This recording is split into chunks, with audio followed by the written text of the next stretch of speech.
नमस्कार। आज हम बात कर रहे हैं भारत की अर्थव्यवस्था की। कुछ हालिया स्रोतों के मुताबिक भारत अब दुनिया की चौथी सबसे बड़ी अर्थव्यवस्था बन गई है। तो आज हम इसी पर थोड़ी गहराई से बात करेंगे, देखेंगे कि भारत ने जापान को कैसे पीछे छोड़ा, ये जीडीपी के जो अलग-अलग आंकड़े हैं इनका मतलब क्या है, और हाँ, अमेरिका, चीन, जर्मनी जैसी बड़ी अर्थव्यवस्थाओं के सामने भारत अभी कहाँ खड़ा है। मकसद यही है कि इस पूरी कहानी को समझें, अवसर क्या है और जाहिर है चुनौतियां क्या हैं। तो चलिए शुरू करते हैं। हाँ बिल्कुल। और देखिए, बात शुरू करने से पहले शायद कुछ बेसिक चीजें साफ कर लेनी चाहिए, जैसे ये नॉमिनल जीडीपी, पीपीपी जीडीपी और प्रति व्यक्ति जीडीपी। इनसे पूरी तस्वीर समझने में थोड़ी आसानी होगी। सही बात है। तो सबसे पहले वो जो बड़ी खबर है कि भारत की नॉमिनल जीडीपी $4 ट्रिलियन से ज्यादा हो गई है, और इसी के साथ भारत ने जापान को पीछे छोड़ दिया है, जिसका आंकड़ा करीब 4.18 ट्रिलियन है।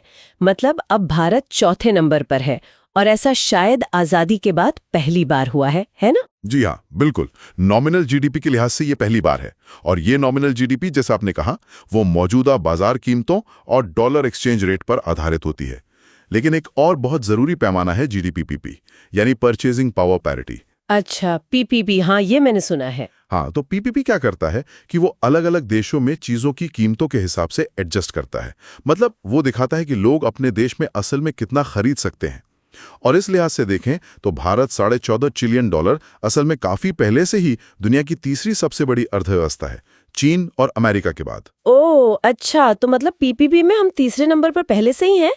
ये नॉमिनल वाला आंकड़ा है जो अब बदला है। बिल्कुल। और यह अंतर इसलिए है क्योंकि भारत में कई चीजों और सेवाओं की कीमतें डॉलर के मुकाबले कम है, तो यहाँ लोगों की खरीदने की ताकत ज्यादा है। ये समझना बहुत जरूरी है। और इसी से जुड़ा हुआ है वो प्रति व्यक्ति जीडीपी वाला आंकड़ा, है ना? मतलब कुल जीडीपी तो बहुत बड़ी होगी, लेकिन हमारी आबादी इतनी ज्यादा है, 1.4 अरब, तो प्रति व्यक्ति आय तो अभी भी कम है, करीब $2,400। हाँ बिल्कुल सही, प्रति व्यक्ति जीडीपी लगभग $2,400 है, जबकि जापान की, जैसा आपने बताया, $34,000 के आसपास है। तो ये दिखाता है कि औसत नागरिक की आर्थिक स्थिति में अभी भी बहुत फर्क है। कुल अर्थव्यवस्था का आकार एक बात है और आमदनी का बंटवारा दूसरी।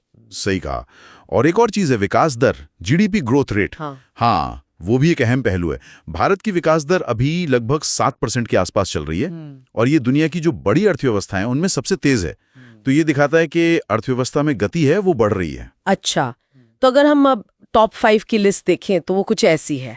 अमेरिका सबसे ऊपर, करीब $30 ट्रिलियन, फिर चीन 19 ट्रिलियन, फिर जर्मनी वो 5 ट्रिलियन से थोड़ा कम है, और फिर भारत 4 ट्रिलियन से थोड़ा ज्यादा, और उसके बाद जापान 4.18 ट्रिलियन पर। जी। और इसको अगर हम दुनिया के नक्शे पर रखकर देखें तो अमेरिका तो देखिए अभी भी काफी आगे है। चीन की रफ्तार थोड़ी धीमी हुई है, वह 5% के आसपास पड़ रहा है। जर्मनी थोड़ी मुश्किल में है, वहां ग्रोथ 1% से भी कम है। और ऐसे में भारत जो है वो सबसे तेजी से बढ़ने वाली बड़ी अर्थव्यवस्था बना हुआ है। तो सवाल ये उठता है कि भारत की इस तरक्की के पीछे क्या कारण बताए जा रहे हैं? मतलब क्या चीजें हैं जो इसे आगे बढ़ा रही हैं? देखिए, स्रोत कई चीजों का जिक्र करते हैं। एक तो है हमारा बढ़ता हुआ मध्य वर्ग और युवा आबादी। इससे घरेलू मांग, मतलब देश के अंदर ही चीजों की खपत, काफी मजबूत है। फिर सरकार की कुछ पहले भी हैं, जैसे मेक इन इंडिया, जीएसटी का लागू होना, आधार। इनसे अर्थव्यवस्था को संगठित करने में मदद मिली है। और हाँ, इंफ्रास्ट्रक्चर में भी काफी निवेश हो रहा है, सड़कें, रेलवे, पोर्ट्स वगैरह। ये तो हुई अच्छी बात है, लेकिन चुनौतियां भी तो होंगी। बिल्कुल, चुनौतियां भी कम नहीं है। सबसे बड़ी बात तो गरीबी है। अभी भी लगभग 15 से 20% आबादी गरीबी रेखा से नीचे है। आय की असमानता भी बहुत ज्यादा है, मतलब अमीर और गरीब के बीच का फासला। हाँ ये तो है। और फिर हमारी लगभग 40% वर्कफोर्स अभी भी खेती में लगी हुई है, जहां उत्पादकता उतनी ज्यादा नहीं है।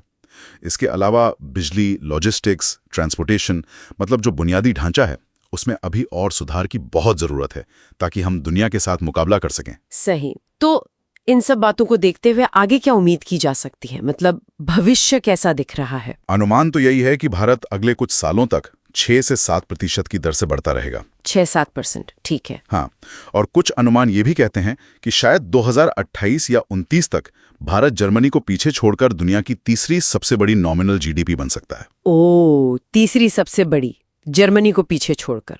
जी। लेकिन वो जो लक्ष्य है 2047 तक विकसित देश बनने का, उसके लिए सिर्फ तेज ग्रोथ काफी नहीं होगी। उसके लिए जरूरी है, जैसा स्रोत बताते हैं, कि शिक्षा, स्वास्थ्य, सोशल सिक्योरिटी, इन सब में बहुत बड़े सुधार हों, ताकि जो विकास हो रहा है उसका फायदा सब तक पहुंचे, सिर्फ आंकड़े ना बढ़े। मतलब विकास समावेशी होना चाहिए। तो कुल मिलाकर ये जो भारत का चौथे नंबर पर आना है, ये एक अहम पड़ाव तो है। ये दिखाता है कि देश में क्षमता है, लेकिन साथ ही ये भी याद दिलाता है कि अभी आगे का रास्ता लंबा है और चुनौतियां भी हैं। बिल्कुल सही कहा आपने। और ये हम सब के लिए एक सवाल भी खड़ा करता है ना, कि हम व्यक्तिगत स्तर पर और मिलकर क्या चुनते हैं, हम क्या खरीदते हैं, क्या बनाते हैं, कैसे नई चीजें सोचते हैं।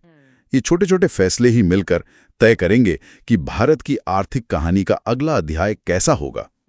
इस पर सोचना जरूर चाहिए। बिल्कुल सोचने वाली बात है। चलिए, आज इस गहरी पड़ताल में यहीं तक। जुड़ने के लिए धन्यवाद।